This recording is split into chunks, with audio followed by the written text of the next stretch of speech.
প্রিয় দর্শক, শুরু করছি ইস্পানি মির্জাপুর শুভরাত্রি। আজ আমরা কথা বলবো জাতীয় ঐক্যমত ও নির্বাচন নিয়ে। ঐক্যমত এবং নির্বাচন নিয়ে এখন তুমুল আলোচনা চলছে। নির্বাচন কবে হবে, জনগণের মধ্যে নানা রকম প্রশ্ন রয়েছে, মিশ্র প্রতিক্রিয়া রয়েছে। সেক্ষেত্রে আমরা দেখতে পাচ্ছি মানুষের যে আগ্রহের বড় জায়গাটা, যারা গত 15-16 বছর ভোট দিতে পারেনি তারা কিন্তু ভোট দেওয়ার জন্য উদ্গ্রীব হয়ে বসে আছে। এমন অবস্থা আমরা দেখতে পাচ্ছি বিএনপি এবং তাদের সমমনা দলগুলো। আমি মোহাম্মদ রাশেদ খান আপনাকে পরিচয় করে দিই। এই কারণের জন্য গণ অধিকার পরিষদের সাধারণ সম্পাদক হিসেবে আপনি গুরুত্বপূর্ণ দায়িত্ব পালন করেছিলেন। এই নির্বাচনমুখিতা বাংলাদেশের যে ফেসিজমের যে বিদায় করবার জন্য, সেই কারণে আপনি অনেক গুরুত্বপূর্ণ ভূমিকা পালন করেছেন। আমরা নির্বাচনের বিষয় নিয়ে কথা বলবো। প্রিয় দর্শকেরও জানিয়ে রাখি, আমাদের সাথে আলোচনা যুক্ত হয়েছেন গণফোরাম পরিষদের সাধারণ সম্পাদক জনাব রাশেদ খান, রয়েছেন সিনিয়র সাংবাদিক জনাব হাসান খোরশেদ। আমি রাশেদ আপনাকে উদ্দেশ্য করে বলছি, সেটি হচ্ছে যে বিএনপি এবং সমমনা দলগুলো যেটি বলছেন সেটি হচ্ছে তারা ডিসেম্বরের মধ্যে নির্বাচন চাচ্ছেন। জামায়াত ইসলাম বলছেন তারা ফেব্রুয়ারি অথবা এপ্রিলের মধ্যে বলছেন। এনসিপি সংস্কার এবং যারা এই মানবতা বিরোধী অপরাধে যুক্ত ছিলেন তাদের বিচারের কথা বলছেন। সে অবস্থায় মানুষের মধ্যে কিন্তু একটা তুমুল আগ্রহ, তারা কখন ভোট দিবেন। এই ভোটের দিন কিন্তু মানুষ একদিনের বাদশা থাকে, সেদিন কিন্তু সে নিজেকে রাজা মনে করে কোথায় কখন ভোট দিবে, কীভাবে যাবে। যে ভোটের আমেজ এবং ইমেজ সম্পূর্ণ ধ্বংস হয়ে গিয়েছিল। আমরা দেখেছি আমাদের গ্রামে, আপনি অনেক ছোট ছিলেন, আপনি তো বয়সে খুব তরুণ।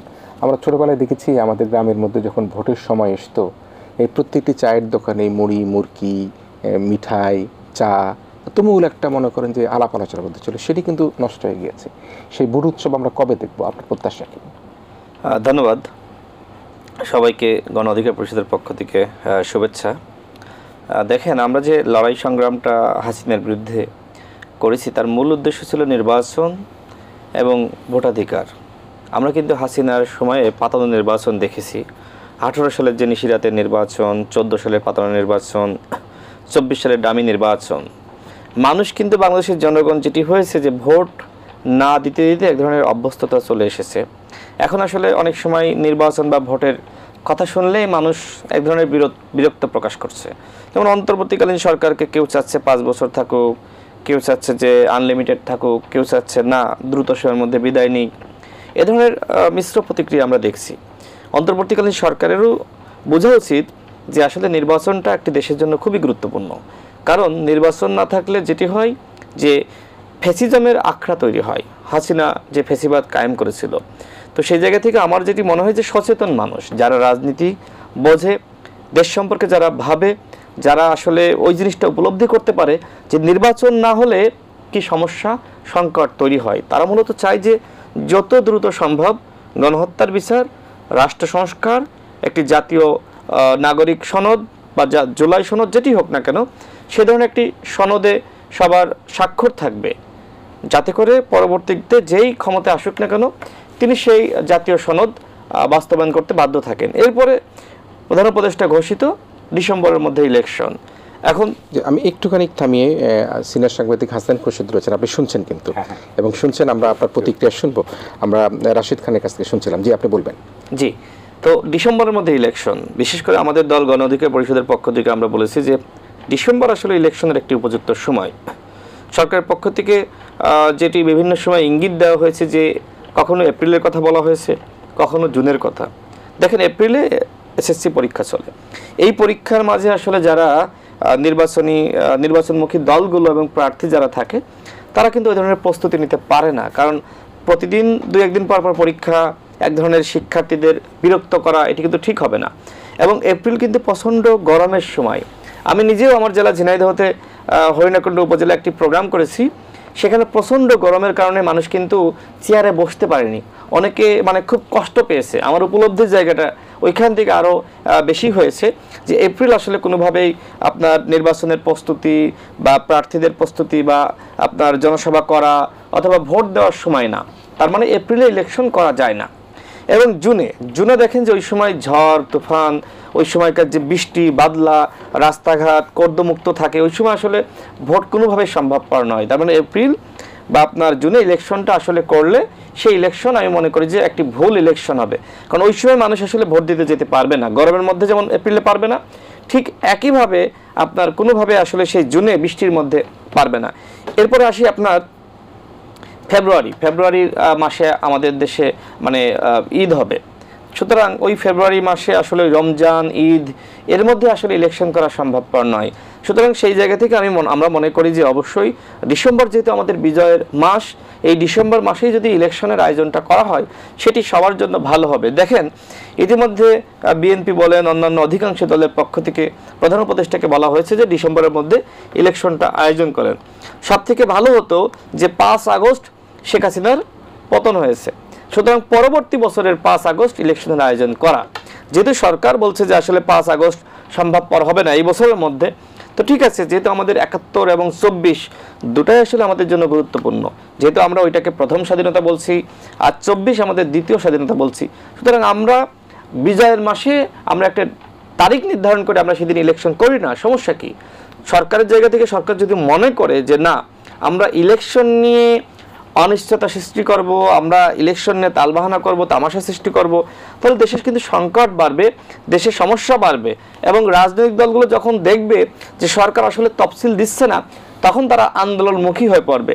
এখন যখন আন্দোলনটা শুরু হবে তখন কি সেই আন্দোলনে আওয়ামী লীগ ঢুকবে না? আওয়ামী লীগ তো ঢুকবে, আওয়ামী লীগ তো মুখিয়ে আছে যে বাংলাদেশে অন্তর্বর্তীকালীন সরকারের বিরুদ্ধে নির্বাচনের দাবিতে একটি আন্দোলন শুরু হোক, এবং সেই আন্দোলনে আওয়ামী লীগ ঢুকে মেসাগার করবে।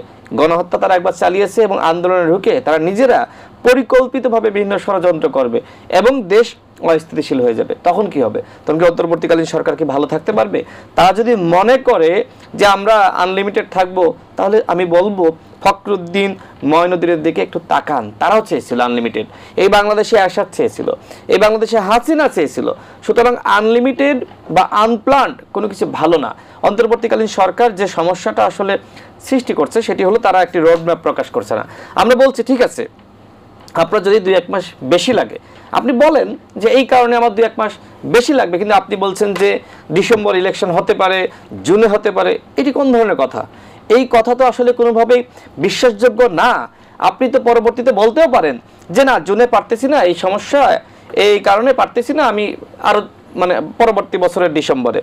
সুতরাং যেহেতু সরকারের উপরে এই যে হতে পারে, যদি, কিন্তু, তবে, এই কারণে আসলে সরকারের উপরে আসলে মানুষের আস্থার জায়গাটা নাই। সরকারকে আমি যেটি বলবো সেটি হলো যে একটি ডেট নির্ধারণ করেন। আপনাদের আগামী বছরের জানুয়ারি বলেন বা এই বছরের ডিসেম্বর বলেন, যখনই বলেন না কেন আপনারা একটি তারিখ ঘোষণা করেন। তারিখ মানে কি? একটি রোড ম্যাপ।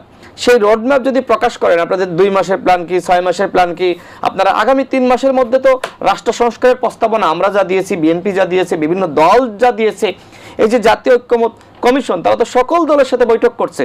সুতরাং তারা আগামী 3 মাসের ভিতরে একটি জাতীয় সনদ তৈরি করতে পারবে না? সেখানে প্রত্যেকটা দলের স্বাক্ষর নিতে পারবে না? 3 মাস কি পর্যাপ্ত সময় না? আমরা দেখেছি যে সরকার ইতিমধ্যে প্রায় 9 মাস সময় অতিবাহিত করেছে। আরও 3 মাস সময় নিয়ে সরকার এই আপনার টোটাল 1 বছরের মধ্যে কি একটি রাষ্ট্র সংস্কারের সনদ তৈরি করতে পারে না? সকল দল, সকল স্টেক হোল্ডারের মতামত নিয়ে সরকার কিন্তু সেই দিকে মনোযোগ দিচ্ছে না। দ্বিতীয় দেখেন গণহত্যার বিচার। এখন এনসিপি বলছে যে গণহত্যার বিচারের আগে এবং আওয়ামী লীগকে নিষিদ্ধ করার আগে, হাসিনাকে ফাঁসি দেওয়ার আগে বাংলাদেশে কোনো ইলেকশন হবে না। আপনি বলেন ভারত কি এত সহজে হাসিনাকে বাংলাদেশে ফিরিয়ে দিবে? কোনোভাবে ফিরিয়ে দিবে না। তার মানে হাসিনা যদি বাংলাদেশে ফেরত না আসে, আপনি কি বাংলাদেশে কোনো ইলেকশন দিবেন না? জনগণ সেটি মানবে, রাজনৈতিক দলগুলো মানবে। আর আওয়ামী লীগ নিষিদ্ধ করার এখতিয়ার তো সরকারের। 5 আগস্ট এদেশের জনগণ রায় দিয়ে দিয়েছে যে আওয়ামী লীগ একটি পতিত দল, আওয়ামী লীগ গণহত্যা চালিয়েছে, বাংলাদেশে আওয়ামী লীগ আর রাজনীতি করতে পারবে না। সুতরাং সেই রায় আইনগতভাবে এখন বৈধতা দেওয়া, সেই রায়ের বাস্তবায়ন ঘটনা এখন অন্তর্বর্তীকালীন সরকারের দায়িত্ব। কিন্তু সরকার কি করছে? সরকার বলছে যে বিএনপি চায় না, এই জন্য আমরা চাই না। এর প্রেক্ষিতে আপনি নিশ্চয়ই দেখেছেন যে এবি পার্টির একটি প্রোগ্রামে বিএনপির ভারপ্রাপ্ত চেয়ারম্যান জনাব তারেক রহমান তিনি কি বলেছেন?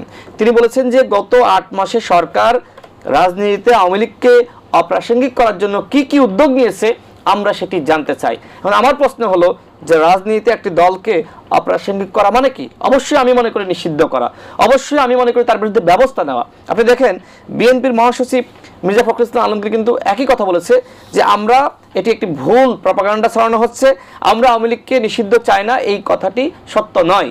সালাউদ্দিন আহমেদ কি বলল, বিএনপির স্থায়ী কমিটির সদস্য?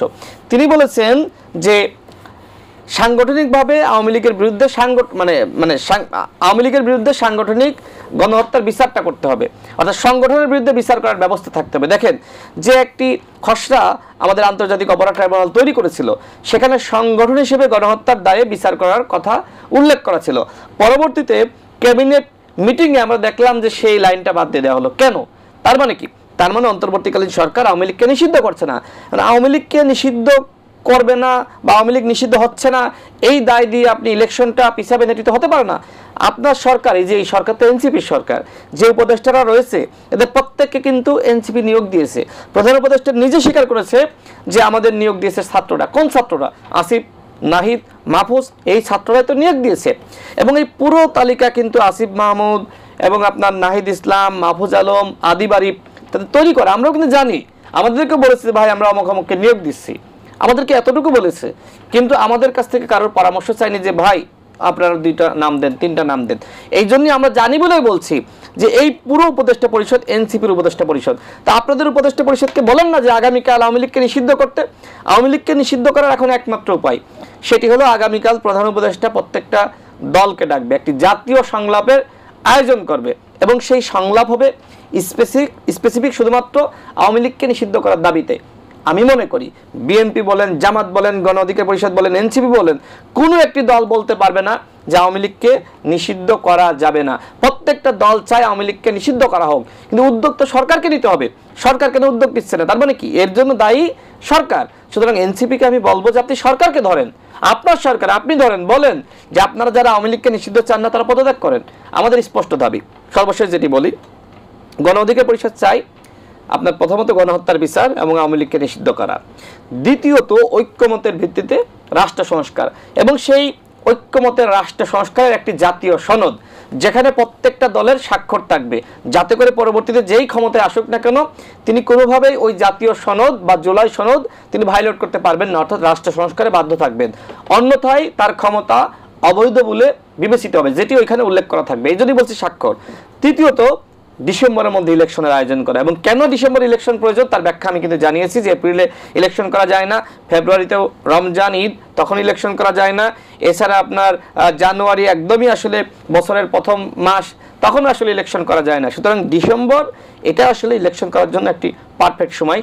এই কারণে আমাদের 3 নম্বর দাবি হলো ডিসেম্বরের মধ্যে একটি অবাধ, সুষ্ঠু, নিরপেক্ষ নির্বাচনের ব্যবস্থা করা।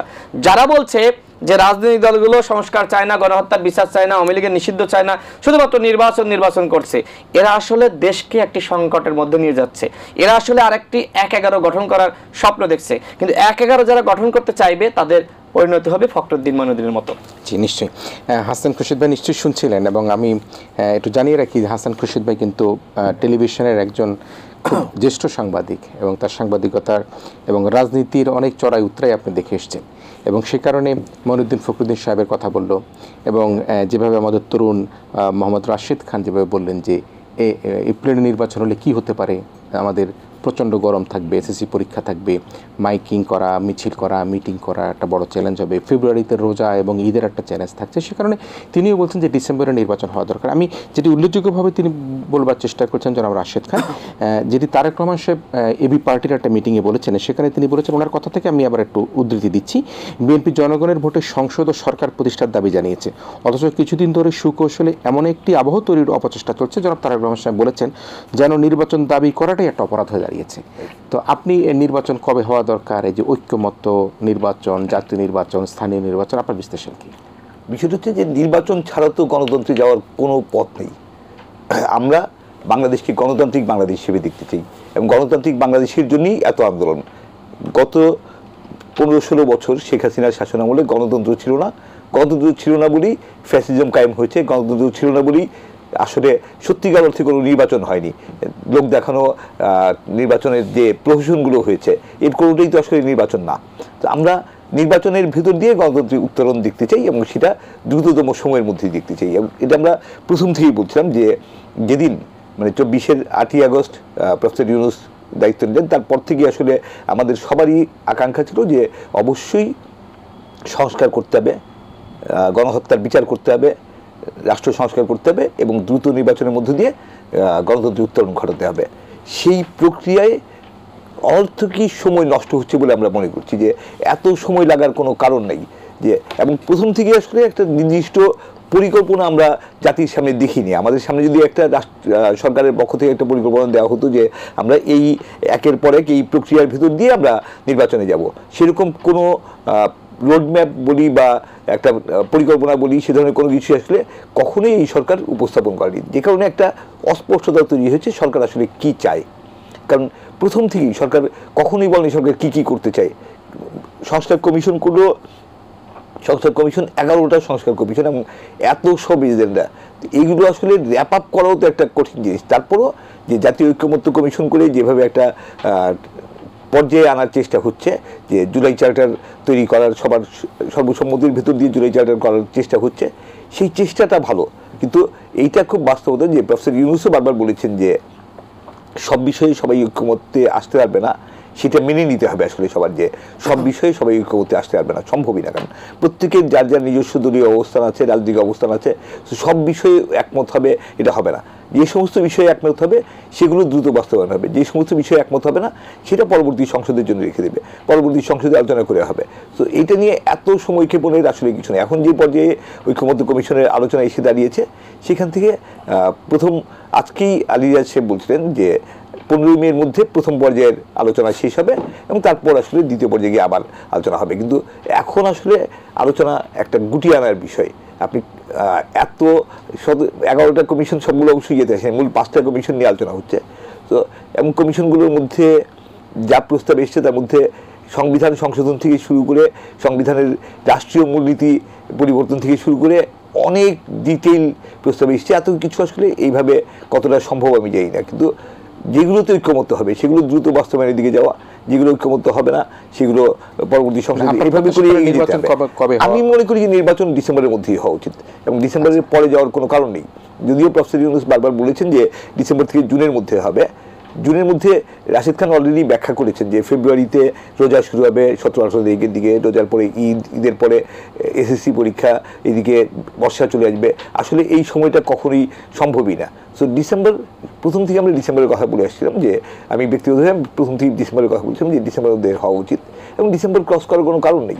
তারপরও যদি সরকার মনে করে যে আরও 1-1.5 মাস আমার সময় লাগবে, যে ঠিক আছে রোজা 17-18 তারিখে ফেব্রুয়ারি, রোজার আগে আমি নির্বাচন করে দেবো, 1-1.5 মাস সময় হয়তো রাজনৈতিক দলগুলো ইয়ে করবে, সেটুকু সময় দিতে কেউ আপত্তি করবে না। সেটা ডিসেম্বরের জায়গায় যদি মানে সব কিছু সম্পন্ন করতে গিয়ে জানুয়ারি হয়ে যায়, সেটা নিয়ে কারো এত ইয়ে থাকবে না। কিন্তু আসলে স্পেসিফিক একটা বলা দরকার। নিঃসন্দেহে নির্বাচনের তারিখ ঘোষণা করবে নির্বাচন কমিশন, কিন্তু সরকারের দিক থেকে একটা গ্রিন সিগন্যাল না থাকলে নির্বাচন কমিশন তো আসলে সেটা ঘোষণা করতে পারে না। সরকার যদি তার একটা টাইম ফ্রেম দিয়ে দেয়, তার একটা লক্ষ্য দিয়ে দেয় যে আমরা সরকারের দিক থেকে সব প্রস্তুতি আমরা, অন্য রাজনৈতিক দলগুলো তো নিজস্ব প্রস্তুতির ব্যাপার আছে, রাজনৈতিক দলগুলোর প্রস্তুতির ব্যাপার আছে, নমিনেশনের ব্যাপার আছে, তার প্রচারের ব্যাপার আছে, অনেক ধরনের বিষয় আছে। নির্বাচন কমিশন কিন্তু একটা কথা বারবার বলে এসছে, যে নির্বাচন কমিশন প্রথম থেকেই বলছে যে ডিসেম্বরের মধ্যে কমিশনের সব প্রস্তুতি সম্পন্ন করে ডিসেম্বরে নির্বাচন করার জন্য কমিশন প্রস্তুত। তারা প্রস্তুত আছে, তারা কমিশন প্রস্তুত। কমিশন যদি প্রস্তুত থাকে, তো কমিশনের যদি অন্য কোনো সমস্যা না থাকে, সরকার কেন সময় নিচ্ছে? সরকারের সময় নেওয়ার কোনো কারণ নেই। আর আরেকটা বিষয় হচ্ছে যে বিচারের প্রসঙ্গ, গণহত্যার বিচার। গণহত্যার বিচার তো আসলে আমি যেটা মনে করি, গণহত্যার বিচারের যেটা রাশিদ খানও প্রসঙ্গটা টেনেছেন, গণহত্যার বিচার আসলে দুইটা বিষয়। একটা হচ্ছে ব্যক্তি হিসেবে শেখ হাসিনা এবং তার যারা সহযোগী ছিলেন, যারা গণহত্যার জন্য দায়ী, তাদের বিচার হতে হবে। আরেকটা হচ্ছে দল বা সংগঠন হিসেবে আওয়ামী লীগের বিচার। আওয়ামী লীগের বিচারের জায়গায় কোনো ধরনের কোনো উদ্যোগ নেই। এবং যখন ট্রাইব্যুনাল গঠন করে, ট্রাইব্যুনালের যে অ্যাক্ট যখন সংশোধন করা হয়, সেখানে সংগঠন বা দলের বিচারের বিষয়টাই বাদ দিয়ে দেওয়া হয়। সেই বাদ দেওয়াটা খুব রহস্যজনক ছিল, কেন বাদ দেওয়া হলো। এবং যদি আওয়ামী লীগকে নিষিদ্ধ করতে হয় বা আওয়ামী লীগের বিচার করতে হয়, প্রক্রিয়াটা কি? এর তো জাস্ট মুখে মুখে হবে না, আইনগত একটা কাঠামোর ভিতর দিয়ে করতে হবে। আমরা জানি যে আইনগতভাবে দুটো পথ আছে। একটা হচ্ছে যে সন্ত্রাস দমন আইনে সরকার প্রশাসনিক সিদ্ধান্ত নিয়ে সরকার প্রশাসনিকভাবে আওয়ামী লীগকে নিষিদ্ধ করতে পারে। সেটা করতে হলে সরকারকে সিদ্ধান্ত নিতে হবে যে ইয়েস, আমি সন্ত্রাস দমন আইনে আওয়ামী লীগকে নিষিদ্ধ করবো। আরেকটা হচ্ছে বিচার বিভাগের মাধ্যমে যাওয়া। বিচার বিভাগের মাধ্যমে গেলে সেখানে হচ্ছে পলিটিক্যাল পার্টিজ অ্যাক্টে গভর্নমেন্ট রেফারেন্স পাঠাতে পারে হাইকোর্টে। হাইকোর্ট যদি বলে যে হ্যাঁ আওয়ামী লীগ নিষিদ্ধ হবে, সেই ক্ষেত্রে হাইকোর্টের রায়ে নিষিদ্ধ হতে পারে। That is the second way. আরেকটা ওয়ে ছিল যেটা সরকার ক্লোজ করে দিয়েছে, সেটা হচ্ছে যে ট্রাইব্যুনালে যদি আওয়ামী লীগের বিচার হতো, এখন কোনো কিছুই হলো না, কোনো ধরনের কোনো বিচার প্রক্রিয়া হলো না। নির্বাচন যত কাছে আসছে ততই, এতদিন ধরে এত জোরালো দাবি শুনলাম না, নির্বাচন যত কাছে আসছে ততই হচ্ছে যে আওয়ামী লীগের বিচার ছাড়া নির্বাচন হবে না। তার নির্বাচন তো অনির্দিষ্টকাল নির্বাচন ছাড়া থাকা যায় না। নিশ্চয়ই প্রিয় দর্শক, আমরা কথা বলছিলাম জাতীয় ঐক্যমত্য নির্বাচন নিয়ে। আমাদের সাথে অতিথি হিসেবে রয়েছেন গণ অধিকার পরিষদের সাধারণ সম্পাদক জনাব রাশেদ খান, রয়েছেন সিনিয়র সাংবাদিক হাসনাইন খোরশেদ। আমরা একটা ছোট্ট বিরতির পর আবারও একই আয়োজনের দুজন অতিথিকে নিয়ে একই স্টুডিওতে আপনাদের সাথে ফিরে আসছি। প্রিয় দর্শক, আপনারা আমাদের সাথে থাকবার জন্য অনুরোধ রইল। আপনাদের আবারও স্বাগত জানাচ্ছি ইস্পানি মির্জাপুর শুভরাত্রিতে। আমাদের সাথে জাতীয় ঐক্যমত্য নির্বাচন নিয়ে কথা বলবার জন্য অতিথি হিসেবে রয়েছেন গণ অধিকার পরিষদের সাধারণ সম্পাদক জনাব রাশেদ খান, রয়েছেন সিনিয়র সাংবাদিক জনাব হাসনাইন খোরশেদ। আমরা আসলে নির্বাচন কখন হবে সেটা নিয়ে কথা বলছিলাম এবং আমরা দুজনের বক্তব্য থেকে বুঝতে পারলাম আসলে ডিসেম্বরটাই একটা উপযুক্ত সময় হিসেবে বিবেচনা করা হচ্ছে এবং যেটি এপ্রিল বা জুন বা ফেব্রুয়ারি যেটি কথা বলা হচ্ছে সেই সময় নানা রকম দেশের পরীক্ষা, রোজা, নানা বিষয়ের কথা বলা হচ্ছে। আমি মিস্টার রাশেদ খান, আমি আপনার কাছে যেটি জানতে চাই, আমরা ঐক্যমত্য কমিশনের একটা বক্তব্য দিয়ে আসি। ঐক্যমত্য কমিশনের সহসভাপতি অধ্যাপক আলী রিয়াজ তিনি বলেছেন, জাতীয় ঐক্যমত্য কমিশন কোনো রাজনৈতিক দলের প্রতিপক্ষ নয়, আমি কোট আনকোট করে বলছি, বরং একটি সুনির্দিষ্ট জাতীয় সনদ তৈরির মূল লক্ষ্য তাদের যা গণতান্ত্রিক রাষ্ট্র করতে সাহায্য করবে। 6 মাসের মধ্যে সেরা তৈরি করতে চাই। তাহলে 6 মাসের মধ্যে যদি ওনারা তৈরি করতে চায়, এখন তো চলছে ধরেন আপনার মে, তাহলে ডিসেম্বরের নির্বাচনের কথা বলছেন, সে বিষয়ে আপনার দেখা করেছিলেন ঐক্যমত্য কমিশনের সাথে, আপনি কি বুঝতে পারছেন? না, তারা তো যেদিন থেকে আসলে ঐক্যমত কমিশন গঠিত হলো সেই সময় থেকে তারা বলল যে তারা 6 মাস কাজ করবে। অর্থাৎ সরকারের প্রথম 6 মাস অতিবাহিত হলো কোনো ধরনের আলাপ আলোচনা, রাষ্ট্র সংস্কারের পদক্ষেপ না নেওয়ার মাধ্যমেই, এক ধরনের অস্থিতিশীল পরিবেশের মধ্য দিয়েই তারা অতিবাহিত করেছে প্রথম 6 মাস। এরপরে 6 মাস তারা বলল যে তারা এখন আসলে নতুন অধ্যায় শুরু, তারা এই 6 মাসের রাষ্ট্র সংস্কারের উদ্যোগটা শেষ করতে চায়। তো সেই জায়গা থেকে আলী রিয়াজ স্যার ওই কথা বলেছেন যে তারা এই সময়ের মধ্যে, এই টাইম ফ্রেমের মধ্যে কাজ শেষ করবেন। সম্ভবত 15ই মের কথা বলেছেন, আমি যদি ভুল না করি। তো 15ই, জি প্রথম পর্যায়ে বলেছেন, হ্যাঁ 15ই মে। এখন 15ই মের মধ্যে প্রথম পর্যায়ের বৈঠক শেষ করবে। আমার মনে হয় যে তারা চাইলে অনেক বৈঠক না করে অনেক কিছু তারা সিদ্ধান্ত, যেহেতু সবার সাথে মতামত নিয়েছে, তারা কিছু সিদ্ধান্ত যেটি আসলে জনগুরুত্বপূর্ণ নিতে পারে, কিন্তু সেগুলো আবার যাতে দলগুলো খুব বেশি ডিনাই না করে।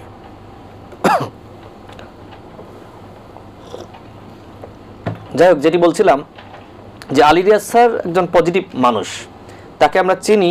তিনি ফ্যাসিবাদের বিরুদ্ধে বেশ লড়াই করেছেন, প্রতিবাদ করেছেন, লেখালেখি করেছেন। যখন ছাত্র রাজনীতি করেছেন তখন তিনি আওয়ামী লীগের এবং যে মুজিববাদী চেতনা তার বিরুদ্ধে তিনি সোচ্চার ছিলেন। ডাকসু নির্বাচন করেছিলেন, জাসদের রাজনীতি করতেন। আর জাসদের উপরে যে দমনপীড়ন আমরা জানি, তো আমার মনে হয় যে তারা অবশ্যই আওয়ামী লীগের জুলুম সেটি সম্পর্কে তারা জানে। তারা চাইলে ঐক্যমত কমিশন দ্রুত সময়ের মধ্যেই সবার মতামতের ভিত্তিতে একটি সিদ্ধান্ত নিতে পারবে। সেই জায়গায় তিনি যে টাইম ফ্রেম দিয়েছেন, আমি আশা রাখছি যে তিনি সেই টাইম ফ্রেমের মধ্যে আসলে ঐক্যমত কমিশন সেই প্রস্তাবনাগুলো রেডি করবে। জি, আমরা যদি একটু বলতে চান যে অধ্যাপক আলী রিয়াজের প্রসঙ্গে যেটি বললেন, আমরাও কিন্তু ছেলেবেলা যখন ঢাকা বিশ্ববিদ্যালয়ে ভর্তি হই তখন কিন্তু অধ্যাপক আলী রিয়াজের নাম শুনতাম। তিনি বাংলাদেশে আমার সরাসরি শিক্ষকও। আচ্ছা আচ্ছা, গুড। আমি ঢাকা ইউনিভার্সিটি জার্নালিজমে উনি শিক্ষক ছিলেন এবং তারপরে উনি যুক্তরাষ্ট্রে চলে গেলেন। তো তাকে আমি আরো অনেক আগে থেকেই চিনি। আমরা একই ছাত্র সংগঠন করতাম, সেই ইন্টারমিডিয়েট পড়ি যখন, তখন থেকে।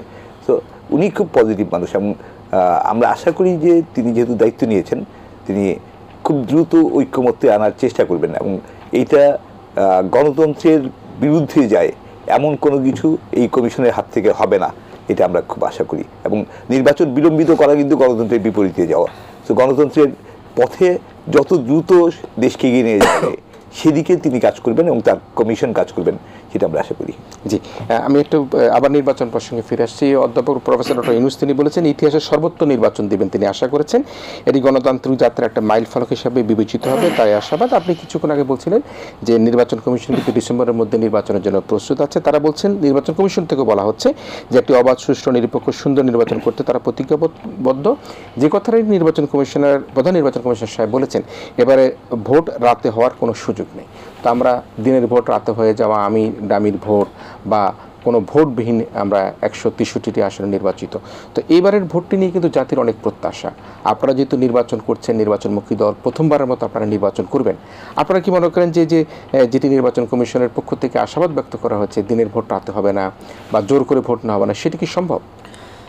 আমার মনে হয় যে এবার আর কোনো দিনের ভোট রাতে বা আপনার কারচুপি বা নিশিরাতের ইলেকশন, ডামি মামি ইলেকশন সেটি হবে না। কারণ আগামী নির্বাচনে আওয়ামী লীগ অংশ নিক সেটি কেউ চায় না। আওয়ামী লীগ যদি নির্বাচনে অংশ না নেওয়ার সুযোগ পায় তাহলে আসলে ভোট নিয়ে কোনো ধরনের দুশ্চিন্তার কারণ নাই। কিন্তু যদি সরকার আবার সিদ্ধান্ত নেয় যে আওয়ামী লীগ নির্বাচনে অংশ নিবে, তখন আসলে সমস্যা সংকট, তখন আবার আন্দোলন শুরু হবে।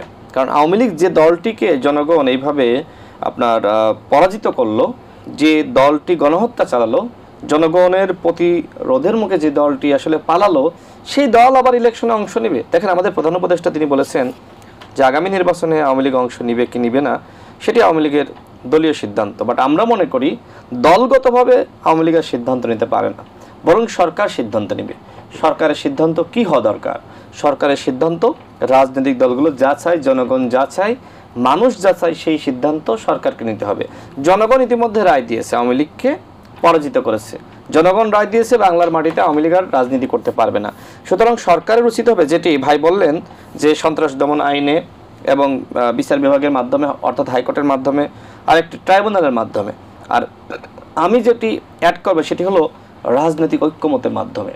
সব থেকে বেটার হয় ট্রাইব্যুনাল না, বিচার বিভাগ না, সন্ত্রাস দমন আইন না, রাজনৈতিক ঐক্যমত সব থেকে গুরুত্বপূর্ণ। যে ফ্যাসিবাদ বিরোধী শক্তি যারা ছিল তারা আসলে আওয়ামী লীগকে নিষিদ্ধ চায় বা চায় কি চায় না। এবং যদি রাজনৈতিক ঐক্যমত হয় তাহলে ওই যে নির্বাচন কমিশন বলেছে না যে আওয়ামী লীগ নির্বাচনে অংশ নিবে কি নিবে না সেটি রাজনৈতিক সিদ্ধান্তের ব্যাপার। রাজনৈতিক সিদ্ধান্ত এই সন্ত্রাস দমন আইন, বিচার বিভাগ, ট্রাইব্যুনাল এর থেকেও বড়। আওয়ামী লীগের পতন কিন্তু কোনো হাইকোর্টের মাধ্যমে হয়নি। আওয়ামী লীগের পতন কোনো সন্ত্রাস দমন আইনের মাধ্যমে হয়নি। আওয়ামী লীগের পতন কোনো ট্রাইব্যুনালের রায়ের মাধ্যমে হয়নি। আওয়ামী লীগের পতন হয়েছে রাজনৈতিক সিদ্ধান্তে, আন্দোলনের মাধ্যমে, সংগ্রামের মাধ্যমে। সুতরাং সেই সংগ্রাম যারা করেছে তারাই সিদ্ধান্ত নেবে বাংলার মাটিতে আওয়ামী লীগ রাজনীতি করতে পারবে কি পারবে না, তারা নির্বাচনে অংশ নিতে পারবে কি পারবে না।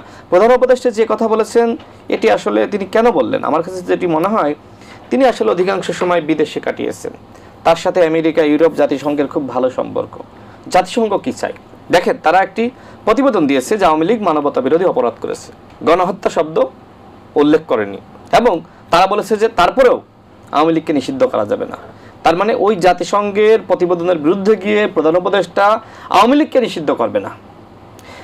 আমরা বিভিন্ন সময় বিভিন্ন আন্তর্জাতিক কমিউনিটির সাথে মিটিং করেছি, তারাও বলে যে আওয়ামী লীগকে ভোটে এনে হারিয়ে দেন। আরে ভাই, তোমরা তো বুঝতেছো না যে আওয়ামী লীগ যদি ভোটে আসে তাহলে তো গণহত্যার বিচারটা হলো না, আওয়ামী লীগকে পুনর্বাসিত করা হলো। সুতরাং আওয়ামী লীগ কীভাবে ভোটে আসবে? কোনো বিদেশির সহযোগিতায় বাংলাদেশে গণঅভ্যুত্থান হয়নি। আমরা দেখি না যে কোনো বিদেশিরা আমাদের লিপ সার্ভিস পর্যন্ত দিয়েছে যে শেখ হাসিনা স্বৈরাচার। কোনো একজন বিদেশি কখনো বলেছে যে শেখ হাসিনা স্বৈরাচার? কোনো অ্যাম্বাসেডর বলেছে? বলেনি। লড়াইটা আমাদের করতে হয়েছে। সুতরাং সিদ্ধান্ত আমাদের নিতে হবে। প্রধান উপদেষ্টা যেহেতু আসলে কখনো রাজনীতি করেননি, তিনি বিদেশিদের অখুশি করতে চান না, এই কারণে তিনি আসলে আওয়ামী লীগকে নিষিদ্ধ করতে চাচ্ছেন না। কিন্তু তাকে বাধ্য করতে হবে, তাকে মনে রাখতে হবে তিনি যে প্রধান উপদেষ্টা বা প্রধানমন্ত্রী হয়েছেন, সমমর্যাদা পেয়েছেন প্রধানমন্ত্রী, সেই চেয়ারে বসেছেন, সেই রাষ্ট্রীয় প্রোটোকল পাচ্ছেন, আরাম আয়েশের বিলাসী জীবন পেয়েছেন, এটা কিন্তু শহীদের রক্তের উপর দাঁড়িয়ে তিনি আছেন। 2000 শহীদ হয়েছে এবং 30,000 আহত যোদ্ধা। সুতরাং যদি তিনি শহীদের রক্তের সাথে বেইমানি না করতে চান, আহতদের সাথে বেইমানি না করতে চান, যদি গণহত্যার বিচার করতে চান, তাহলে তার 1 নম্বর দায়িত্ব এই মুহূর্তে আওয়ামী লীগকে নিষিদ্ধ করা। গণহত্যার বিচার এবং রাষ্ট্র সংস্কারের 1 নম্বর উপাদান সেটি হলো আওয়ামী লীগকে নিষিদ্ধ করা। আওয়ামী লীগকে নিষিদ্ধ যদি আপনি না করেন তাহলে আমি কোনোভাবে বিশ্বাস করব না যে এই সরকার গণহত্যার বিচার করতে দুঃসাহস দেখাবে। আপনি যাদেরকে ধরেছেন, সালমানের রহমান, আনিসুল হক, বা আপনি জুনায়েদ আহমেদ পলক, রাশেদ খান মেনন, ইনু, এদেরকে ফাঁসি দিতে পারবেন? এই সাহস কে আছে? এই সাহস যে আপনার আছে সেটি প্রমাণ করার জন্য আওয়ামী লীগকে আগে নিষিদ্ধ করেন। সরকার আওয়ামী লীগকে নিষিদ্ধ করবে বলে আমার কাছে মনে হয় না। কারণ যেহেতু এই সরকার এনসিপির নিয়োজিত সরকার, এনসিপি যা চায় এই সরকার তাই করবে। এনসিপি চাই আওয়ামী লীগকে জিয়ে রেখে রাজনীতি করতে। আগামীকালে যদি আওয়ামী লীগ নিষিদ্ধ হয়, তারা কি নিয়ে রাজনীতি করবে, কি নিয়ে সমাবেশ করবে, জনগণের কাছে কি নিয়ে যাবে? জনগণকে তারা এখন বলতেছে যে আমরা সরকারকে বাধ্য করব, সরকার আওয়ামী লীগকে নিষিদ্ধ করবে। আর ভাই তোমাদের সরকার, তোমরা জনগণের কাছে না গিয়ে, মাঠে না গিয়ে তোমরা সরকারের যমুনা ঘেরাও করো। আগামীকাল এনসিপি যমুনা ঘেরাও করুক, আগামীকাল আওয়ামী লীগ নিষিদ্ধ হবে। এই উপদেষ্টা পরিষদে যারা আছে প্রত্যেকে নাহিদের কাছে অনুগত, প্রত্যেকে আসিফ মাহফুজ সহ যারা আছে এদের কাছে অনুগত, হাসনাত সার্জিসের কাছে অনুগত। তারা তো দেখেন গতকাল হাসনাদের উপরে হামলা হয়েছে, অত্যন্ত দুঃখজনক, আমরা এ নিয়ে প্রতিবাদ জানিয়েছি। কিন্তু স্বরাষ্ট্র উপদেষ্টা দেখেন তিনি নিজে বলেছেন যে হাসনাদের উপর যারা হামলা করেছে তারা কেউ রেহাই পাবে না। গাজীপুরে চিরুনি অভিযান দিয়ে আসামিদেরকে গ্রেপ্তার করা হচ্ছে। তার মানে হাসনাতকে এই সরকার কতটুকু গুরুত্ব দিচ্ছে এখান থেকে আপনি বোঝেন কতটুকু গুরুত্ব দিচ্ছে। আবার অন্যদিকে গণ অধিকার পরিষদের সহসভাপতি ফারুক হাসানের উপর শহীদ মিনারে হামলা হয়েছিল। হামলা করেছিল কিছু আহত নামধারী আহত লীগ, যারা চক্ষু বিজ্ঞান হাসপাতালে তারা চিকিৎসা নিচ্ছে। তারা ফারুক হাসান শহীদ মিনারে একটি দলের প্রোগ্রামে গিয়ে বক্তব্য দিচ্ছিল এবং সরকারের সমালোচনা করছিল যে সরকার কেন গণহত্যার বিচার করছে না, সরকার কেন আওয়ামী লীগকে নিষিদ্ধ করছে না। এই কথাগুলো বলার কারণে ওই আহত লীগ তারা ফারুকের উপর হামলা করলো। আপনি নিশ্চয়ই সেই ছবি দেখেছেন, কপালটা কীভাবে ফেটে গিয়েছিল। এরপরে ফারুক হাসান সে মামলা করলো। সেই মামলায় ওই আহত লীগের শরীফ এবং হিল্লোল সহ 2 জনকে গ্রেপ্তার করলো। এরপরে যেটি হলো সার্জিস এবং জুলাই ফাউন্ডেশনের স্নিগ্ধের ভাই মুগ্ধের ভাই স্নিগ্ধ, মুগ্ধ তো শহীদ হয়েছে, শহীদ মুগ্ধের ভাই স্নিগ্ধ, তারা কি করলেন, তারা এই 2 জনের 11 ঘন্টার মধ্যে জামিন করালেন। কে? সার্জিস এবং শহীদ মুগ্ধের ভাই স্নিগ্ধ। তার মানে কি? তার মানে গণ অধিকার পরিষদের নেতা, এই কারণে তার বিচারটা হলো না, কিন্তু এনসিপির আমাদের হাসনাত, আমাদের ছোট ভাই, তার বিচারটা কিন্তু হচ্ছে। তার মানে এইখান থেকে আমি এটি বোঝানোর জন্য বললাম যে ফারুক সরকারের কাছে গুরুত্বপূর্ণ না, যদিও ফারুকের মাথা ফেটে গেছে, হাসনাতের থেকে বেশি আঘাতপ্রাপ্ত হয়েছে, কিন্তু স্বরাষ্ট্র উপদেষ্টা ফারুককে নিয়ে বক্তব্য দেয়নি যে ফারুকের উপর যারা হামলা করেছে তারা প্রত্যেকে বিচারের আওতায় আসবে, কিন্তু হাসনাতকে নিয়ে বক্তব্য দিয়েছে। এই জন্য আমি বলছি আগামীকাল যদি তারা যমুনা ঘেরাও করে, আগামীকাল প্রধান উপদেষ্টা আওয়ামী লীগকে নিষিদ্ধ করতে বাধ্য। কিন্তু তারা কি করবে? তারা রাজনীতি খেলবে, তারা জনগণের কাছে যাবে যে সরকার আওয়ামী লীগকে নিষিদ্ধ করছে না। আমি সর্বশেষ আপনি যে কথা বলেছিলেন যে নির্বাচনটা, প্রধান উপদেষ্টা যেটি বলেছেন আন্তর্জাতিক মানের নির্বাচন, আমরাও চাই একটি আন্তর্জাতিক মানের নির্বাচন। আমরাও চাই এমন নির্বাচন বাংলাদেশে হবে না যেখানে দামি মামি স্বামী, যেখানে নিশিরাতের নির্বাচন, যেখানে ভুয়া নির্বাচন, অবৈধ পাতানো নির্বাচন, এই ধরনের নির্বাচন বাংলাদেশে আর কখনোই হবে না, আমরা হতে দিব না। এখনকার তরুণ প্রজন্ম অত্যন্ত সচেতন, সুতরাং প্রধান উপদেষ্টা যেটি বলেছেন যথার্থই বলেছেন, বাংলাদেশে একটি আন্তর্জাতিক মানের নির্বাচন হবে। আর সেই নির্বাচন করার জন্য অবশ্যই প্রয়োজন গণহত্যার বিচার, আওয়ামী লীগকে নিষিদ্ধ করা। জনগণ তখনই বিশ্বাস করবে যে প্রধান উপদেষ্টা একটি অবাধ সুষ্ঠু নিরপেক্ষ নির্বাচন উপহার দিবে যখন তিনি আওয়ামী লীগকে নিষিদ্ধ করতে পারবেন, যখন তিনি শেখ হাসিনাকে ফিরিয়ে এনে গণহত্যার বিচারটা করতে পারবেন। নিশ্চয়ই। আমি একটু বিরতি যাব, তবে আপনাকে একটু প্রশ্নটা তুলে রেখি। সেটি হচ্ছে যে যদিও রাশেদ খান ভাই বললেন, কিন্তু আমাদের জুলাই বিপ্লবের মধ্যে যদি মাহফুজ, নাহিদ বা সার্জিস বা ওনাদের কথা যদি বলি, তারাও কিন্তু আন্দোলনে আমাদের নানা ক্ষেত্রে তারাও কিন্তু নানা সংগ্রামের মধ্যে ছিল, এবং এখন হয়তো বা রাজনীতির ক্ষেত্রে এসে নানা রকমভাবে বিভক্তি হতে পারে। এবং প্রফেসর ইউনূস স্যারের কথা যদি বলা হয়, প্রফেসর ইউনূস স্যারকেও কিন্তু আমরা দেখেছি যে গত পতিত আওয়ামী সরকার সবচাইতে নেককারজনকভাবে তাকে কীভাবে অপদস্থ করেছে, কীভাবে শাস্তি দেওয়ার চেষ্টা করেছে, কীভাবে তাকে গারদখানায় নিয়েছে। সো এখানে আমরা মনে করি সকলের মধ্যে আমাদের একটা ঐক্যমত্য দরকার।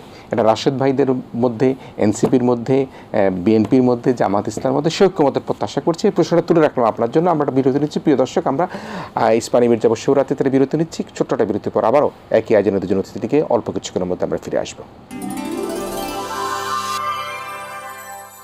ইস্পানি মির্জা শিবরাত্রিতে আবারও ফিরে এসেছি। আমরা নির্বাচন এবং জাতীয় ঐক্যমত্য নিয়ে কথা বলছিলাম। অতিথি হিসেবে রয়েছেন গণ অধিকার পরিষদের সাধারণ সম্পাদক জনাব মোহাম্মদ রাশেদ খান, রয়েছেন সিনিয়র সাংবাদিক জনাব হাসনান খুরশিদ। খুরশিদ, আমি প্রশ্নটা তুলে রাখছিলাম। মাননীয় উপদেষ্টা মাহফুজ সাহেবের কথা বলছিল, সাবেক উপদেষ্টা নাহিদ, বর্তমান উপদেষ্টা আসিফ, এবং আমরা যদি ধরে রাখি হাসনাত এবং সার্জিস, ওনাদের কথা বলা হয়েছে।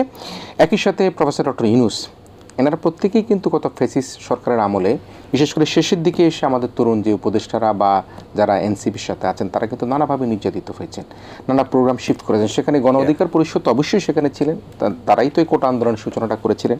এবং প্রফেসর ডক্টর ইউনূসও কিন্তু নানাভাবে নির্যাতিত হয়েছেন। তিনি কিন্তু কখনোই হাসি মুখ ছাড়া কথা বলেন যখন তাকে গারদখানায় ঢুকানো হয়েছিল। তো আমি সবসময় কথা বলার চেষ্টা করি, রাখে আল্লাহ মারেকে। আজকে আমাদের তরুণ নেতা মোহাম্মদ রাশেদ খান তিনি কিন্তু একটু বললেন যে এই আরাম আয়াস করছেন। আসলে কি তিনি আরাম আয়াস করছেন? তিনি কিন্তু দুশ্চিন্তায় আছেন যে আসলে আওয়ামী লীগ ফিরে আসলে কি হতে পারে, নির্বাচনে আওয়ামী লীগ অংশগ্রহণ করলে সে নির্বাচন কিন্তু দিনের ভোট রাত হতে পারে।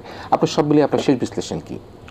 বিষয়টা হচ্ছে যে নির্বাচন হতেই হবে, নির্বাচন দ্রুততম সময়ের মধ্যে হতে হবে। ডিসেম্বরে আমরা মনে করছি ডিসেম্বরেই হওয়া উচিত, ডিসেম্বরের চেয়ে আর পিছিয়ে যাওয়ার ঠিক হবে না।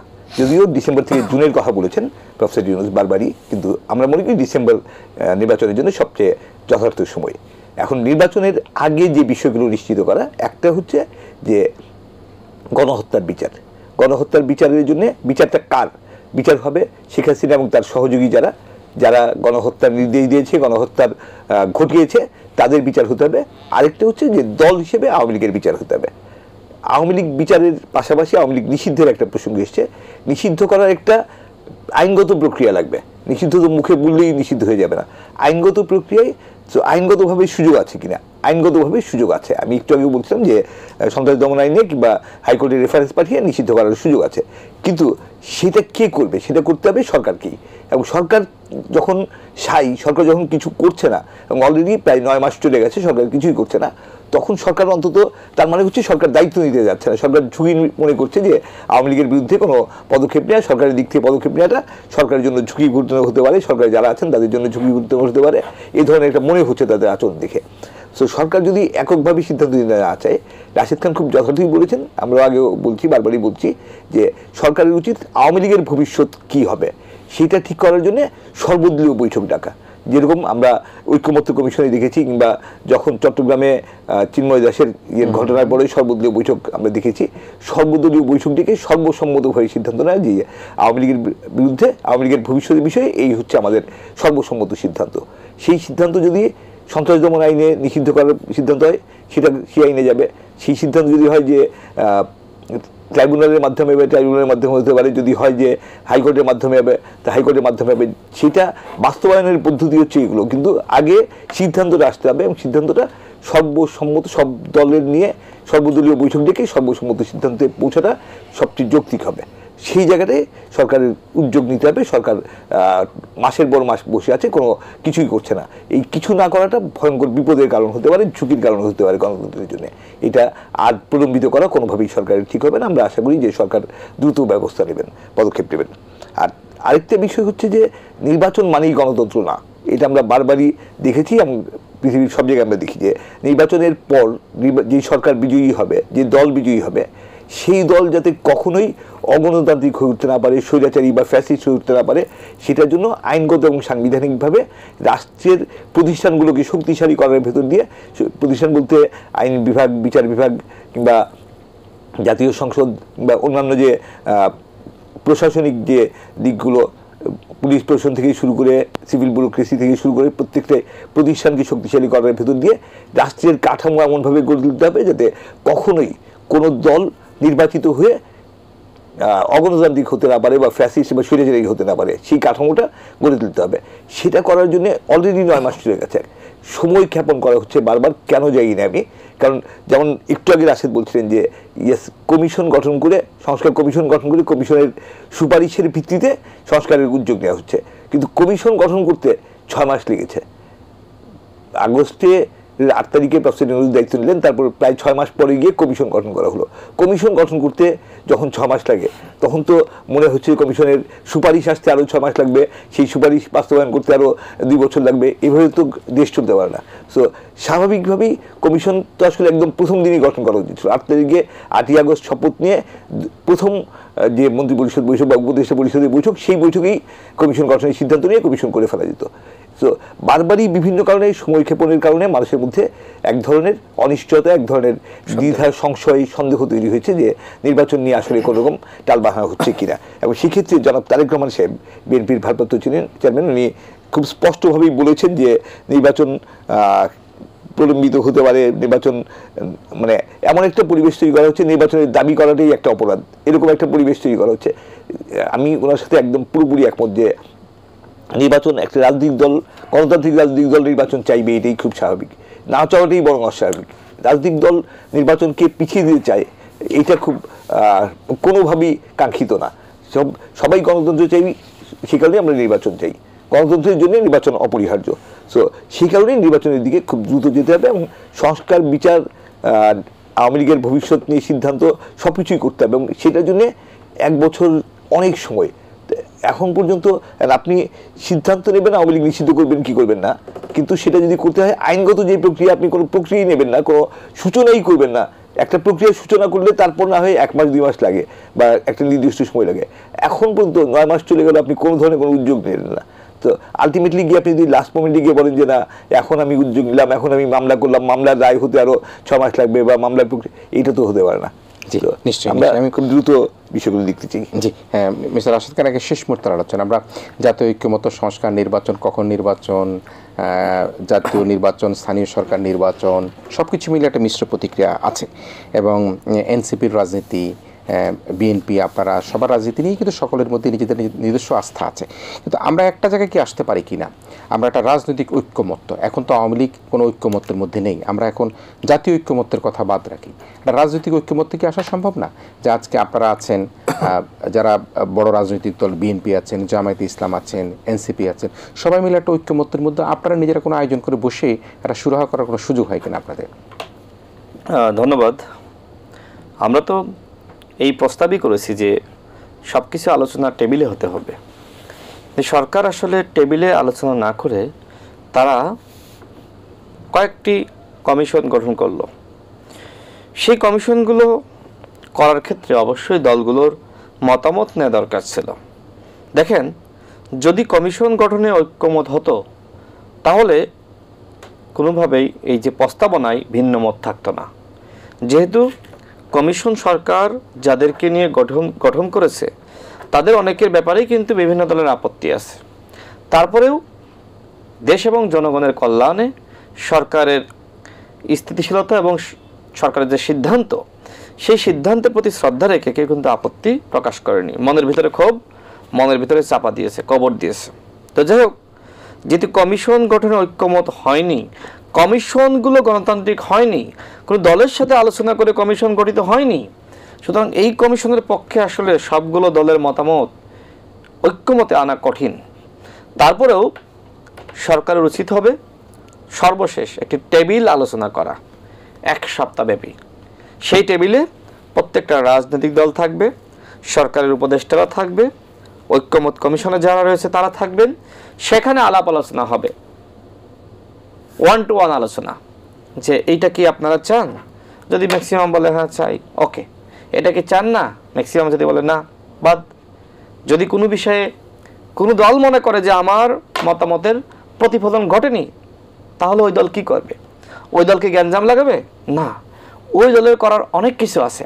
জনগণের কাছে তার লিফলেট তৈরি করে জনগণের কাছে যাবে, জনগণকে দিবে যে আমরা আগামীতে ক্ষমতায় গেলে আমরা এগুলো বাস্তবায়ন করব। যদি আপনারা আমাদের ভোট দেন, জনগণের ম্যান্ডেট নিয়ে কেউ যদি তার গণপরিষদ করতে চায়, ওকে, ভালো, করবেন। এনসিপি গণপরিষদ করতে চায়, ভালো কথা।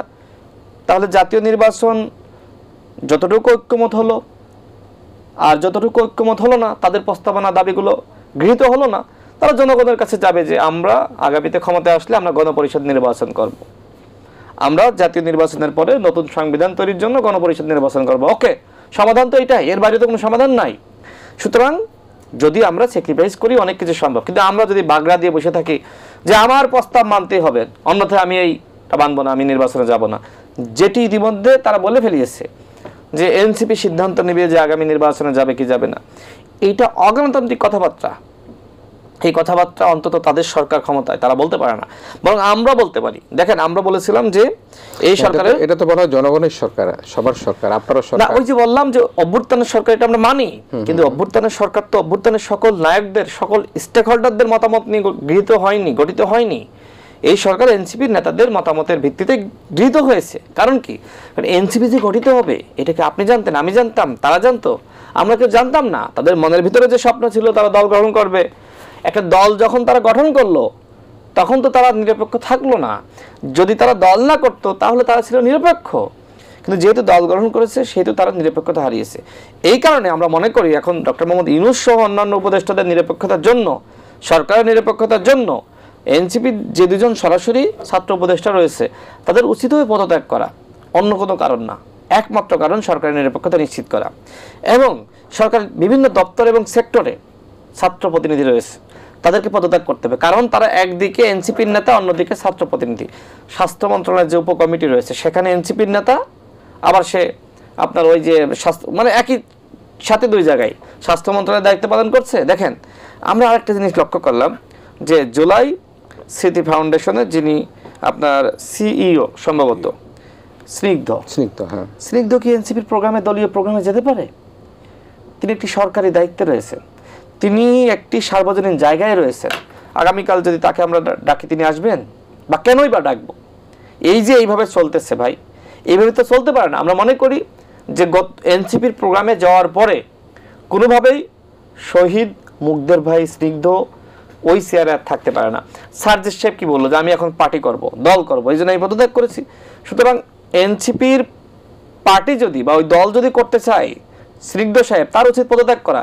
কিন্তু আপনি ডুয়েল রোল প্লে করবেন সেটা তো হতে পারে না। এই যে সরকারের এই জায়গাগুলোতে এই সমস্যাগুলো হচ্ছে, অতিথি হিসেবে তো যেমন আপনাদের পার্টির দাওয়াতে তো অন্য পার্টির লোকেরা আসে না, আমার এবি পার্টির দাওয়াতে দেখলাম সবাই গিয়েছে। পার্টির নেতা না, স্নিগ্ধ তো কোনো পার্টির নেতা না, তিনি একটু সরকারি দায়িত্বে রয়েছেন। সরকারি কোনো কর্মকর্তা কর্মচারী কোনো দলীয় প্রোগ্রামে যাওয়ার এখতিয়ার নাই। যেতে পারে কোন প্রোগ্রামে? সার্বজনীন কোনো প্রোগ্রামে, কিন্তু সেটা তো দলীয় প্রোগ্রাম, এনসিপির ব্যানারে হচ্ছে, ওই প্রোগ্রামে উনি যেতে পারেন না। তো এই জন্য আমার দাবি হলো যে যারা সরকারে থাকতে চাও বাবা ভালো কথা থাকো, আর যারা সরকারের বাইরে এসে পদত্যাগ পার্টি করতে চাও তারা পার্টি করো, কিন্তু একদিকে সরকারেও থাকবেন, মানে ওই আগারটাও খাবেন আবার নিচেরটাও খাবেন, নিচেরটাও করাবেন, সেটি তো হতে পারে না। সুতরাং আমরা মনে করি আসিফ মাহমুদ এবং মাহফুজ আলম তাদের উচিত হবে পদত্যাগ করে সরাসরি এনসিপির রাজনীতি করা। আপনি কি উপদেষ্টা হওয়ার প্রস্তাব পাননি নাকি? উপদেষ্টা আমি কেন হব? এটা তো একটি অনিশ্চিত গন্তব্য না। যখন আমি তো রাজনীতি করি, আমি তো দল করি, আমি তো উপদেষ্টা কেন হব? প্রস্তাব বা কেন আসবে? এটা তো নিরপেক্ষ সরকার, তাই না? আসলে কি করতেন? আমি উপদেষ্টা হতে চাইনি, হতে চাইও না। আসলে অবশ্যই ডিনাই করতাম। এরকম অনেকের কাছে গিয়েছে, যেমন শহীদুল আলম সাহেব আলোক স্মৃতি, তার কাছে প্রস্তাব গিয়েছে, তিনি উপদেষ্টা হননি। এরপর আহমদুল্লাহ সাহেব, তার কাছে গিয়েছে, তিনি হননি। এরকম আরো অনেকের কাছে গিয়েছে, তারা উপদেষ্টা হননি। আবার অনেকে উপদেষ্টা হওয়ার জন্য বিভিন্নভাবে লবিং করেছে, তদবির করেছে, আমার একটু রাখো, আমাকে রাখো। তো এরকম হয়েছে। তো যাই হোক, আমরা যারা রাজনীতি করি আমরা তার উপদেষ্টা হতে পারবো না। কারণ কি? কারণ এই পদ এমন পদ, যারা উপদেষ্টা হবে তারা পরবর্তীতে ইলেকশন করতে পারবে না। দেখেন, আপনি নিশ্চয়ই ভুলে যাননি, ওই সময় তো সার্জিসের পোস্ট সব জায়গায় নিউজ হয়, এখনো হয়। তিনি পোস্ট করেছিলেন যে জীবনে আসিফ, ওই সময় তো আপনার মাহফুজ তো উপদেষ্টা হয়নি, বিশেষ সহকারী, পোস্ট করলেন যে জীবনের সব থেকে বড় স্যাক্রিফাইস করেছে আসিফ মাহমুদ এবং নাহিদ ইসলাম। কেন? কারণ তারা সরকারি উপদেষ্টা হয়েছেন, আগামীতে তারা ইলেকশন করতে পারবেন না।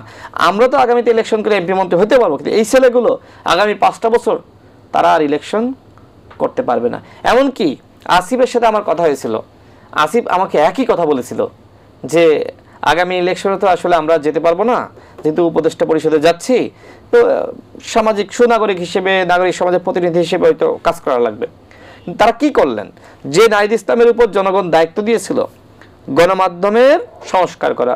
আপনি তো একজন সাংবাদিক, আপনার কাছে আমি প্রশ্ন করছি, গণমাধ্যমের কোনো সংস্কার হয়েছে? কিচ্ছু হয়নি।